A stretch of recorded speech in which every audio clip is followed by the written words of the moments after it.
ಬೆಳಗಾಂನಲ್ಲಿ 10ನೇ ತಾರೀಕು ಪಂಚಮಶಾಲಿ ಸಮಾಜದ ಬಂಧುಗಳ ಮತ್ತು ಪರಮಪೂಜ್ಯ ಕೂಡಲ ಸಂಗಮ ಜಯ ಮೃತ್ಯುಂಜಯ ಸ್ವಾಮೀಜಿಗಳ ಮೇಲೆ ಸರ್ಕಾರ ಮಾನವೀಯತೆಯನ್ನು ಮರೆತು ಮೃಗಗಳಂತೆ ವರ್ತನೆ ಮಾಡಿ ಒಂದು ಕಡೆ ಪರಮಪೂಜ್ಯರನ್ನು ಬಂಧಿಸಿ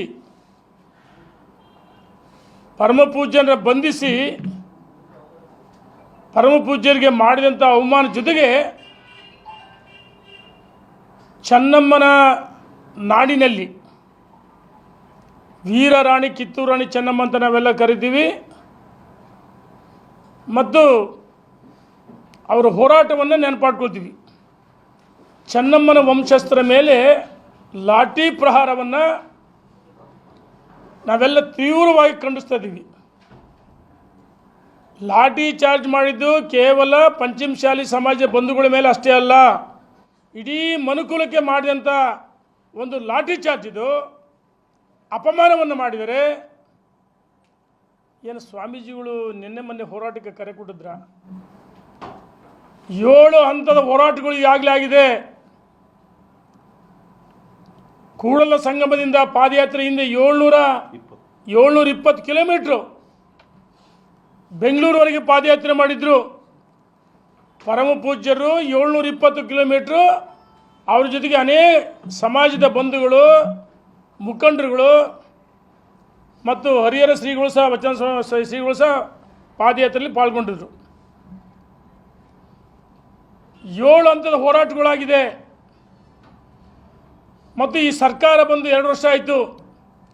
ಈ ಸರ್ಕಾರ ಬರುವ ಪೂರ್ವದಲ್ಲಿ ಆ ಪಾದಯಾತ್ರೆಯಲ್ಲಿ ಈಗಿನ ನಿಮ್ಮ ಜೊತೆಗಿದ್ದಂಥ ಸಚಿವರುಗಳು, ಶಾಸಕರುಗಳು, ಮುಖಂಡರುಗಳು ಪಾದಯಾತ್ರೆ ಪಾಲ್ಗೊಂಡು ಅಂದಿನ ಭಾಷಣವನ್ನು ನಾವು ಒಂದ್ಸರಿ ವಿಜುವಲ್ಸ್ ಓಪನ್ ಮಾಡಿ ತೋರಿಸೋಣ.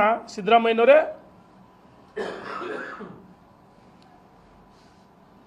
ಇವತ್ತು 2A ಮೀಸಲಾತಿ ಕೇಳೋದು ಹಕ್ಕು ಕೇವಲ ಪಂಚಮಶಾಲಿ ಸಮಾಜಕ್ಕಷ್ಟೇ ಕೇಳಿಲ್ಲ. ಪಂಚಮಶಾಲಿ ಸಮಾಜ ಜೊತೆಗೆ ದೀಕ್ಷಾ ಲಿಂಗಾಯತ, ಗೌಡ ಲಿಂಗಾಯತ, ಮಲೆಗೌಡರು 2A ಮೀಸಲಾತಿ ಕೇಳಿದ್ರೆ ನೀವು ಕೊಟ್ಟಿದ್ದೇನು? ಲಾಠಿ ಆಯ್ತು, ರಕ್ತ ಸುರಿತಾ ಇದೆ. ಸಿದ್ದರಾಮಯ್ಯನ ಸುವರ್ಣಸೌಧದಲ್ಲಿ ಅದಾರೆ ಅವರು, ಅವ್ರ ಸಚಿವರುಗಳು. ಒಬ್ಬ ಶಾಸಕರು ಸಿದ್ದರಾಮಯ್ಯನವರು ಕೇಳಿಕೊಂಡ್ರೆ ಉಡಾಪೆ ಮಾತಾಡಿದ್ದಾರೆ. ಸಿದ್ದರಾಮಯ್ಯನವರೇ, ಚುನಾವಣೆ ಹಿಂದೆ 2019ರಿಂದ 2023ವರೆಗೂ ನಿಮ್ಮ ಹೇಳಿಕೆಗಳು ಏನಿದ್ದು ಮೀಸಲಾತಿ ಕೇಳೋದು ಸರಿ ಇದೆ ಅಂತ ಹೇಳಿದ್ರಿ. ಆದರೆ ಮೊನ್ನೆ ಹೇಳ್ತೀರಿ ಮೀಸಲಾತಿ ಕೇಳೋದು ಸಂವಿಧಾನಕ್ಕೆ ವಿರುದ್ಧವಾಗಿದೆ ಅಂತ ಹೇಳ್ತೀರಿ.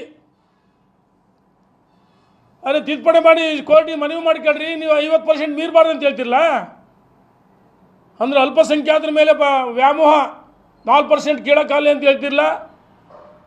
ನಾವು ಕೇಳ್ತಾ ಇದ್ದೀವಿ ಸ್ವಾಮೀಜಿಗಳು, ಇವತ್ತು ನಿನ್ನೆ ಹೋರಾಟನ ಮೊನ್ನೆ ಸಿದ್ದರಾಮಯ್ಯ ಹೇಳ್ತಾರೆ ಅಧಿವೇಶನದಲ್ಲಿ, ಇಲ್ಲದ ನಿರಾಣಿಗೋಸ್ಕರ ಹುಟ್ಟಿದಂಥ ಇದು ಹೋರಾಟ ಅಂತ ಹೇಳ್ತಾರೆ.